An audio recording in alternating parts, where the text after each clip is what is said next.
Foi-se o tempo em que drivers da Nvidia eram considerados quase impecáveis. Até tinham problemas, mas eram poucos e não afetavam tantas pessoas assim. Enquanto na concorrência, no time vermelho, ter problema de driver em algum nível era quase a experiência padrão do usuário. Tanto é que mesmo a AMD tendo melhorado bastante nos últimos anos nessa questão, até hoje ela tem esse estigma de ser empresa de driver zoado.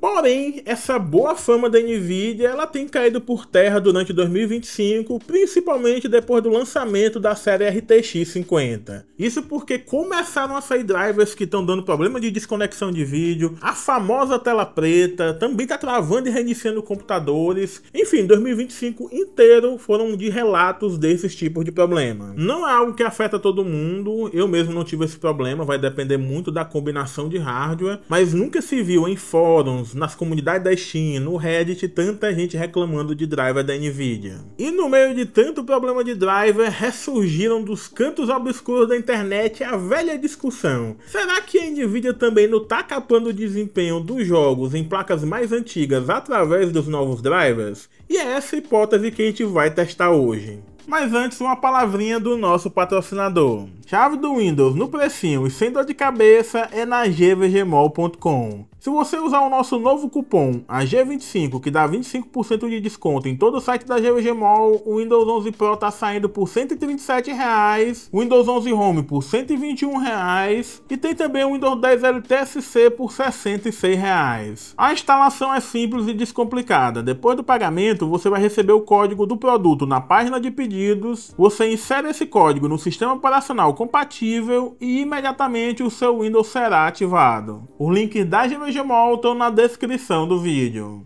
A ideia desse vídeo é pegar alguns drivers antigos e o mais recente para a gente ver se tem alguma regressão no desempenho de jogos, como muita gente fala na internet. Eu ouço falar isso da Nvidia tá capando o desempenho de placas antigas desde que eu comecei a acompanhar hardware, e na prática eu já testei ao longo dos anos e não vi nenhuma diferença tão significativa assim. É claro que os drivers recentes estão problemáticos, principalmente nas séries RTX 40 para trás, RTX 30, 20, GTX 10, mas diferença de desempenho mesmo, eu acho que a gente não vai encontrar, mas só testando para saber. Por isso eu selecionei 3 drivers para a gente testar. O primeiro é o 566.36 de dezembro de 2024, 10 meses atrás. Esse é o driver que recomendavam em geral para pessoas que estavam tendo esses problemas de tela preta, desconexão de vídeo, enfim, é o driver de antes do lançamento da série RTX 50. Chegou ao ponto de algumas desenvolvedoras colocarem na página da Steam que se você tivesse placa RTX 40, RTX 30, que voltasse para o driver 566.36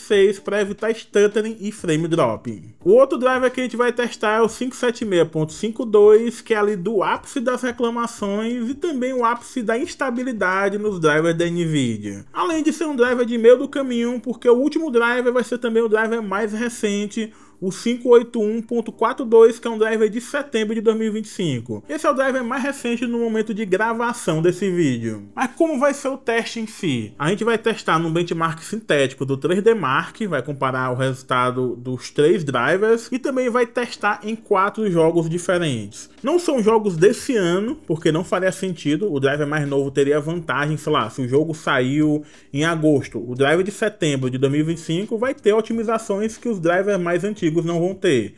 Então são jogos que não são de 2025. Assim a gente vai verificar de forma mais confiável se houve alguma degradação no desempenho dos jogos com os drivers mais recentes. Mas uma dica que eu dou aqui é que você verifique esse tema em outros canais também, porque dependendo do jogo e do hardware, esse resultado pode mudar. Nunca confie numa única fonte, nem que seja eu aqui falando para você. Sempre verifique com outros canais também, com outros youtubers, outros criadores de conteúdo. O setup de teste vai ser o padrão aqui do canal. A CPU eu quero melhorar, mas no momento tá faltando grana, então por enquanto deixa assim mesmo. Para resumir, é um Ryzen 5 7500F, eu vou deixar na tela um card aí com os testes que eu fiz nessa CPU, 32 GB de RAM DDR5 a 6000 MT e um RTX 4060 Single Fan da Inno3D, que também vou deixar aí o card do vídeo que eu fiz sobre essa placa. Quem quiser ver o resto dos componentes, a lista tá na descrição do vídeo.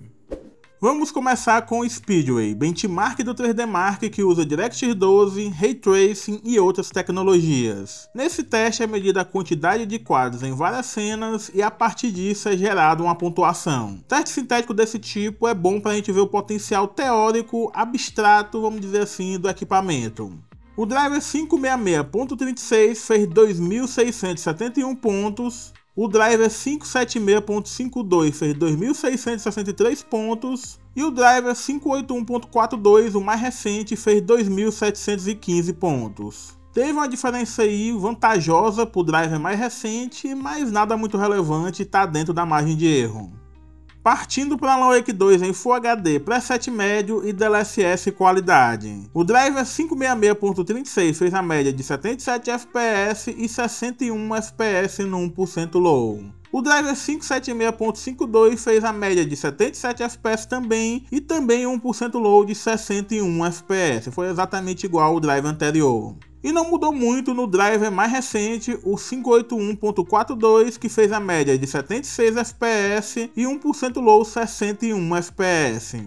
Lembrando que Alan Wake 2 não tem benchmark interno, então eu tentei manualmente fazer as cenas o mais próximo possível que dava e acho que deu certo porque os resultados foram muito parecidos.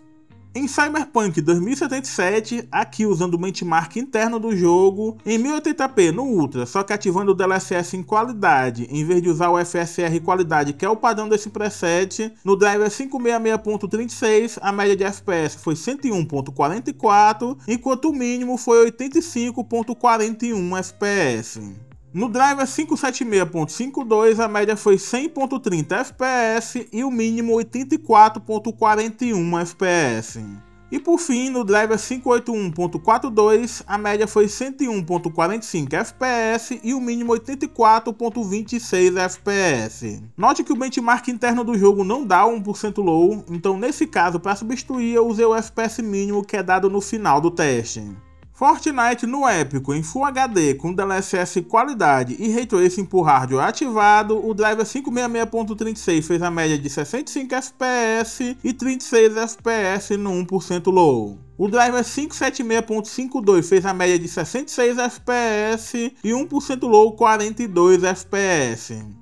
E o driver 581.42 fez a média de 70 FPS e 1% low 47 FPS. Fortnite talvez seja o único jogo que mostrou de fato alguma mudança no FPS, mesmo que pequena. Isso talvez se deva ao fato de ser um jogo que é constantemente atualizado e por isso o driver mais recente está sempre um pouco mais otimizado. Para finalizar, Forza Horizon 5 em 1080p no preset extremo e com DLSS ativado em qualidade. O teste foi feito no benchmark interno do jogo, o que dá uma melhor consistência nos resultados. Usando o driver 566.36, a média de FPS no jogo foi 104 FPS e 1% low 88 FPS. O driver 576.52 fez a média de 103 FPS e 1% low 85 FPS. Já o driver 581.42 fez a média de 104 FPS e 1% low 86 FPS. Assim como nos outros jogos, os resultados ficaram bem próximos dentro da margem de erro.